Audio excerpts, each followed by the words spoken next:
Olhares. Oferecimento. Célula. Soluções em tecnologia, segurança e monitoramento.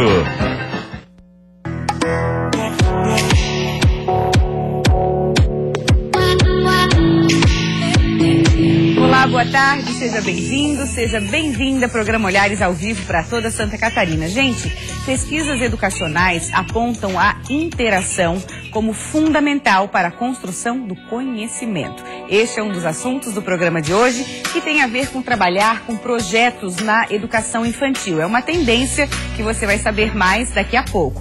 Além disso, vamos conversar sobre educação na fase adulta. O programa também traz informações sobre o simulado online do Enem. Isso e muito mais, você não pode perder o programa que a gente sempre prepara com muito carinho para você.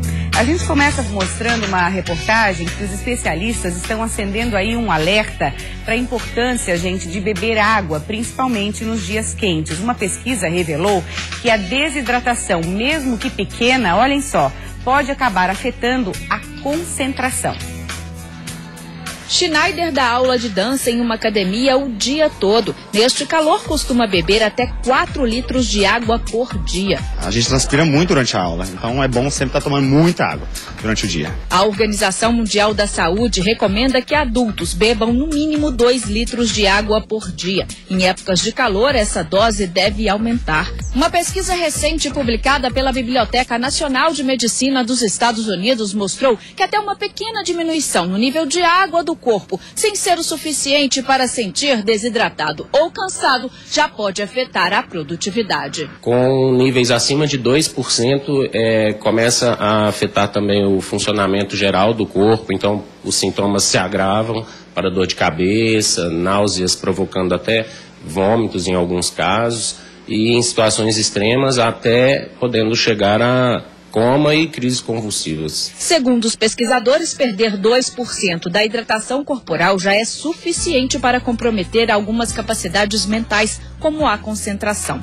Esses efeitos se intensificam em idosos e crianças, que têm mais dificuldades em metabolizar a água no organismo. Um idoso que se perde ao sair de casa num dia muito quente pode ser consequência simplesmente de uma desidratação, principalmente pelo fato da cognição estar bem afetada, mas as crianças também sofrem muito por estarem em crescimento, desenvolvimento, precisar muito desse metabolismo mais acelerado. O ideal é beber água antes mesmo de sentir sede. Nadjara já aprendeu e não larga mais a garrafinha. Sim, o tempo todo. No trabalho, no exercício físico, ela tá parceira. Tá certo. Agora, gente, é hora de eu falar para vocês sobre a Nano Energy, a marca que está revolucionando o mercado, promovendo mais saúde e beleza para os seus cabelos. Vou apresentar um kit com produtos que vão fazer toda a diferença para você. É o kit de tratamento Strong Hair, indicado para quem precisa fortalecer e engrossar os fios. É este que faz parte do meu dia a dia, a rotina aqui na TV, com secador, escova, procedimentos químicos, acabam prejudicando os fios. Eles ficam frágeis e quebradiços. E olhem, uns dias depois que eu comecei o tratamento, já pude notar diferença para muito melhor. E olha que legal, caso um produto acabe antes que o outro, é possível sim comprar separadamente. É muito fácil, basta fazer o passo a passo em casa mesmo, tudo bem simples, bem explicadinho em um folheto. Quem comprar o kit Strong Hair vai ganhar, uma caixa deste suplemento desenvolvido especialmente para acelerar o tratamento. Para comprar seu kit Strong Hair, você só precisa acessar o site nanoenergy.com.br. O site tem sistema de segurança e você recebe os produtos aí na sua casa.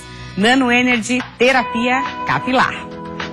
E hoje tem presente para quem tá ligado, para quem tá ligada no programa Olhares. Nós vamos dar o kit Hair Growth, o kit completo, esse aí que tá aparecendo aí no seu vídeo. A primeira pessoa que ligar agora pro telefone 48 3239 1089, 3239 1089, vai ganhar esse kit de presente. Corre pro telefone, liga, que a gente adora quando você participa. Muito obrigada pela audiência. Estamos na Semana Nacional de Doação de Órgãos. Santa Catarina é destaque no assunto e é uma semana importante para a gente trazer o assunto, refletir sobre o assunto e ter bastante consciência da importância do ato de doar órgãos. Acompanhe a reportagem. Quem está à espera de um transplante sabe a importância da solidariedade. Nilson teve hepatite C e tomava 18 remédios por dia, mas há 5 anos recebeu um novo fígado. Quem está na fila do transplante sabe a real situação e a dor que a família passa, o transtorno que é um doente receptador de um órgão, que está precisando se receptar um órgão. Hoje em Santa Catarina, 500 pessoas esperam pela doação de órgãos, um dos menores índices do país, e a fila anda rápido. Do início do ano até agora, 895 transplantes já foram realizados. É um investimento da Secretaria da Saúde, da SC Transplantes, num processo de educação dos profissionais da saúde, médicos e enfermeiros que trabalham em unidades de terapia intensiva, emergência e dos coordenadores de transplante. A Fundação ProRim, em Joinville, também se destaca pelas cirurgias e pelas campanhas de conscientização. Nesta Semana Nacional de Doação de Órgãos, diversas atividades estão sendo realizadas para levar informação à sociedade. A atitude de doar órgãos pode beneficiar até 8 pessoas. Por isso, é tão importante que essa decisão seja comunicada à família. É ela que vai informar a permissão ou não ao hospital. Hoje, no Brasil, o índice de recusa dos parentes e familiares chega à metade dos casos, mas em Santa Catarina cai para 35%. A doação acaba muitas vezes servindo perda, acaba servindo como um bálsamo no meio de uma tragédia muitas vezes. A família que doa, ela doa não só um órgão, ela doa amor, doa carinho, ela doa assim a compreensão. Olha, eu só tenho a ganhar. Quem doa só tem a ganhar. E quem recebe também. Só ganhos mesmo. Bom, agora a gente entra no nosso tema da semana, estamos falando aí sobre educação. E quando a gente fala em educação de qualidade, tem que falar sobre interatividade, é uma tendência aí, um caminho sem volta, né, Clélia? Essa questão de educação com interação, não tem como ser diferente hoje em dia. A interação é que nos humaniza. As atuais teorias é o que afirmam.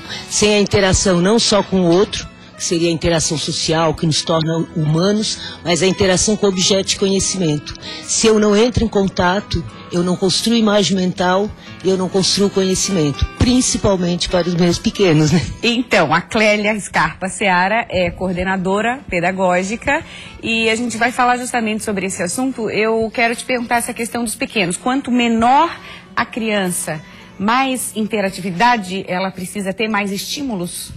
Isso. Na fase que a criança, ao nascer até em torno aos 2 anos, é considerada a fase sensório-motor. O nome já diz, ela precisa sentir o mundo para compreender e formar, grosseiramente falando, arquivos de experiências mentais que mais tarde ela vai utilizar como referência para outros conteúdos. Então, na fase pré-escolar e na fase da pequena infância, que são os bebês, que se encontram no sensório motor e na fase pré-escolar, no pré-operatório, a criança precisa do concreto para ela compreender e ter experiências que lá adiante, depois no período formal, do ensino médio, o professor fala, ela liga os conteúdos. E isso só acontece com a vivência. Uma criança de 2 anos não adianta falar muito. Eu tenho que vivenciar com ela as experiências e ela tem essa bagagem.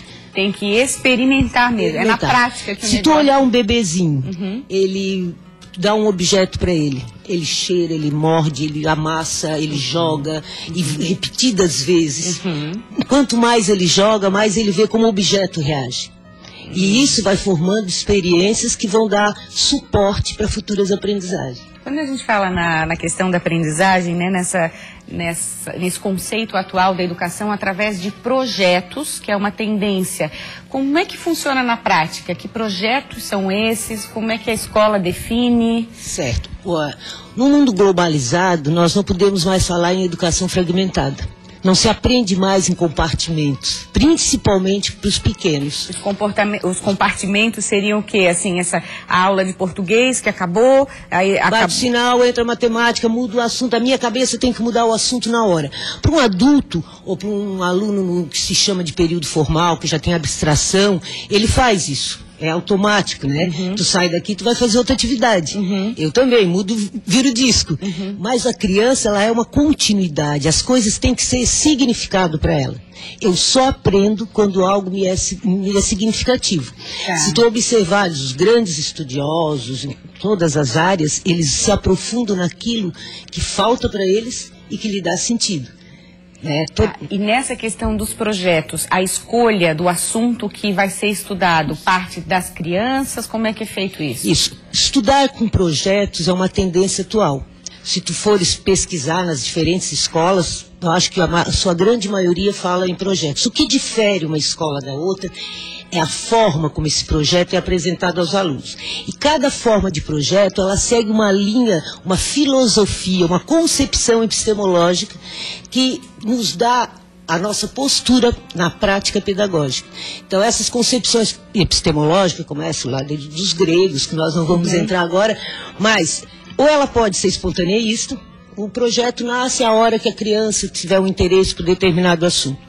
Ela pode ser, e isso dentro de uma sala, eu tenho 10 alunos, pode ter 10 interesses diferentes. Certo. Numa prática empirista, os projetos vêm prontos, formatados em livros, capítulo tal, é um projeto. E numa concepção interacionista, que acredita que o homem aprende à medida que ele interage com o objeto de conhecimento, esse projeto tem que estar no interesse da criança, na curiosidade dela, mas ele tem que ser organizado pelo professor. No caso, a escola de vocês trabalha com esse último. O Colégio Energia, ele busca dentro da interação, que é a concepção que nós acreditamos, ele busca os projetos investigativos. E esse ano vocês estão trabalhando com qual tema? Nós temos sempre uma linha de pesquisa. Parece assim, meu Deus, os meus pequenininhos de 0 a 5 anos fazendo têm uma linha de pesquisa. E eles têm uma linha, a escola tem. Normalmente busca-se essa linha de pesquisa na linha que a Unesco lança anualmente. Esse ano é o Ano do Entendimento Global. E fala o Ano do Entendimento Global. Ano do Entendimento Global é bem amplo. Como é que vai tratar esse assunto? Totalmente lacto sensu, né? Então, e os pequenininhos, como desafio, é desafio. Mas assim, o entendimento global, a ONU traz a postura do homem frente às mudanças ambientais. Certo. Então, como eu vou encantar? Primeiro passo de um projeto é eu encantar a criança. Esse encantamento eu busco através de história, que é o mundo dela. Então, no primeiro semestre, eu me utilizei do Capitão Planeta, que buscava os elementos da natureza. Com teatro, eles ganharam anéis do poder, e cada turma escolheu o tema. No segundo semestre, nós buscamos o Menino do Dedo Verde. E cada turma também escolheu. Então, não vou estudar as plantas, é lacto sensu.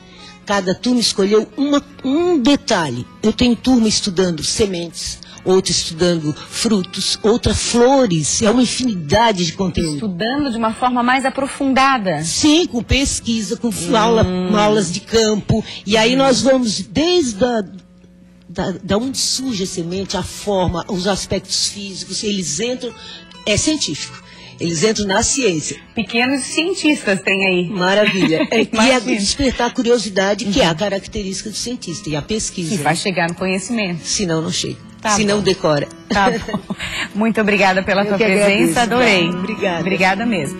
Tem uma dica para você, gente, últimos dias para você conferir a exposição Por uma Arquitetura Sustentável, da arquiteta e urbanista Maria Lúcia Mendes Gobi. Na mostra, o público pode refletir sobre como o ser humano vive e como interage com a natureza, e também como as escolhas afetam ou se integram ao ambiente. A exposição é gratuita, segue até amanhã no Espaço Cultural do BRBE, em Florianópolis. O horário é das 9 da manhã às 7 da noite.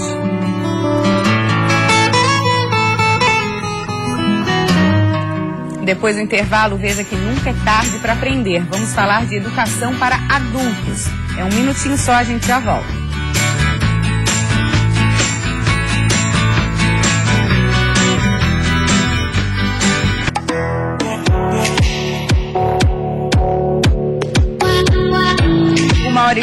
7h09 agora. Começa na próxima segunda-feira, dia 3 de outubro, o prazo de inscrições para o processo seletivo 2017 do Instituto Federal de Santa Catarina, o IFSC. Serão 4.700 vagas em 21 cidades em todas as regiões de Santa Catarina. As vagas serão para cursos técnicos de graduação, proeja e pós-graduação.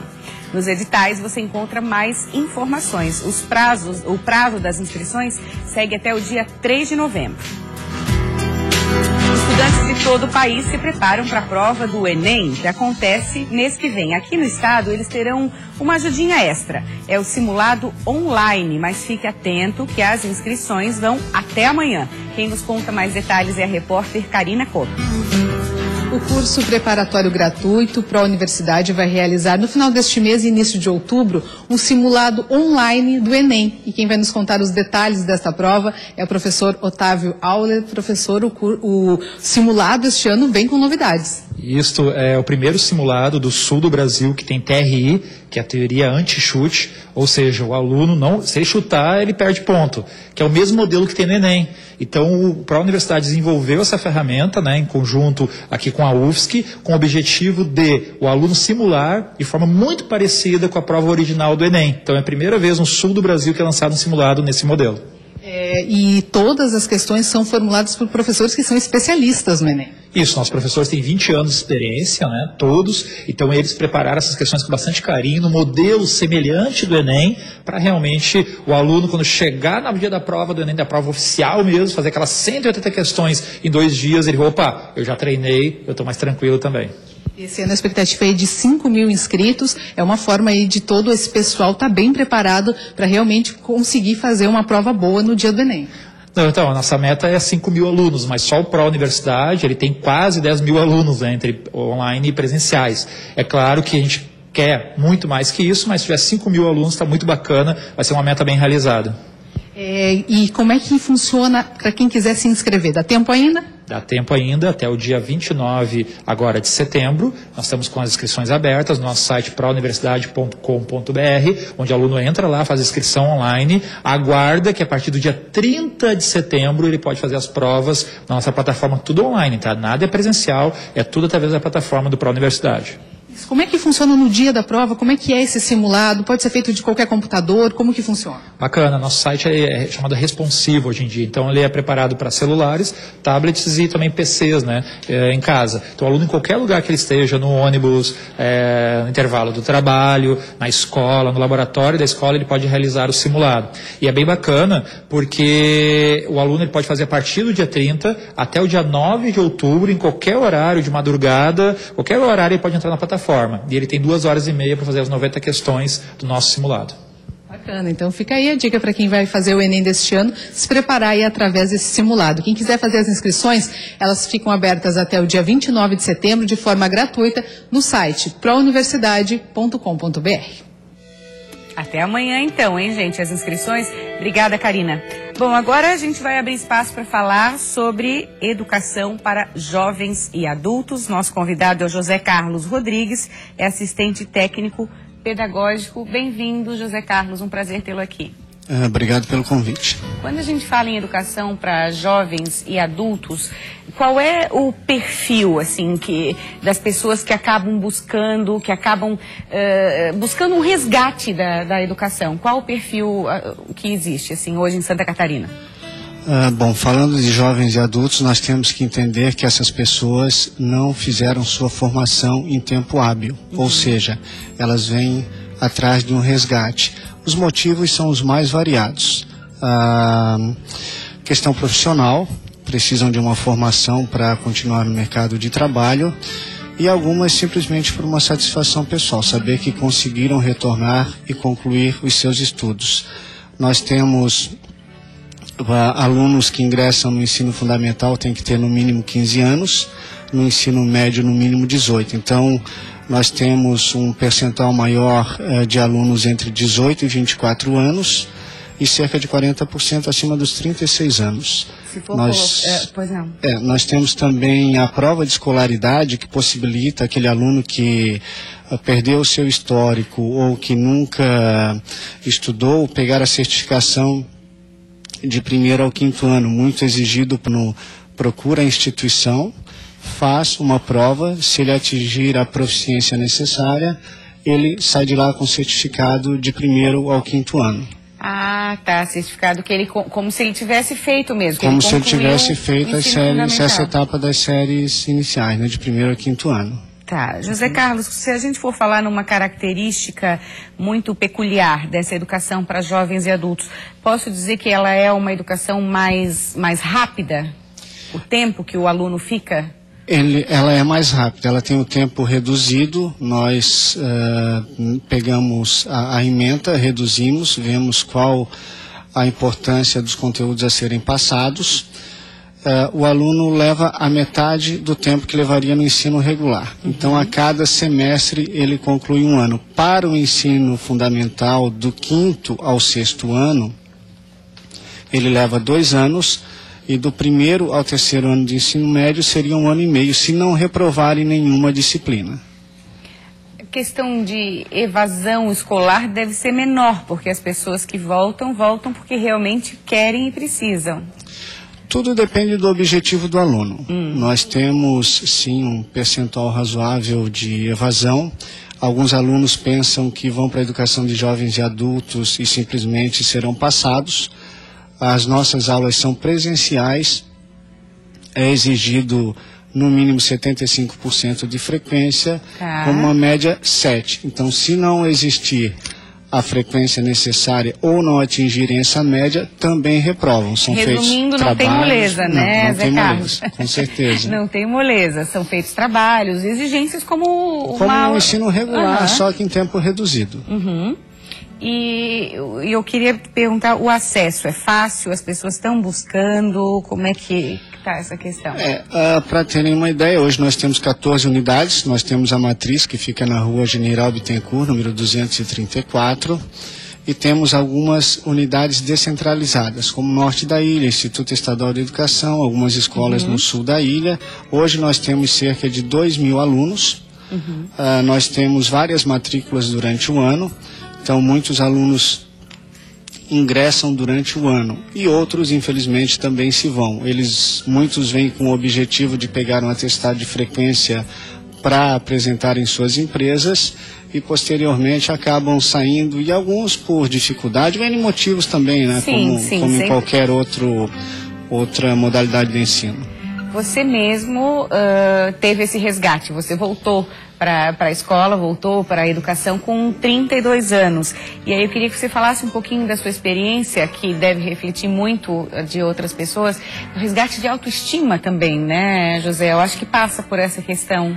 Eu perdi a visão com 22 anos, em decorrência de glaucoma congênito, e eu havia desistido do ensino regular. Eu resgatei isso aos 24, 25 anos, fazendo supletivo, fazendo só o 3º ano, e com 32 anos eu ingressei na faculdade. Então, nós temos muitas histórias interessantes no SEJA, de pessoas que, depois de uma determinada idade, concluíram o ensino médio, ingressaram na faculdade, estão fazendo mestrado, enfim. Isso, para a autoestima desse indivíduo, é extremamente importante, porque ele consegue resgatar um tempo que ele perdeu por N motivos. Então, isso não nos interessa, o motivo que fez esse indivíduo deixar de estudar em tempo hábil. O mais importante é essa oportunidade que o Estado dá dessas pessoas recuperarem esse tempo. Então, a autoestima leva a vários outros objetivos. Né? Acredito que quando a vontade encontra a oportunidade, aí não existe o não pode, né? Não dá, não existe. Com certeza, é o que eu digo. Potencial todos têm. E potencial é a capacidade de vir a ser. Mas existe uma palavra que é básica para todo ser humano, que é oportunidade. Então, essa coisa de dizer que eu não posso ou eu não consigo, não existe. Quando o indivíduo quer, as oportunidades estão aí, basta realmente ele querer. Muito obrigada, adorei, a gente encerra com essa mensagem aí super positiva. Obrigada por compartilhar a sua história com a gente, pois não? Obrigado, só um minutinho. Nós estamos localizados na rua General Bittencourt, número 234.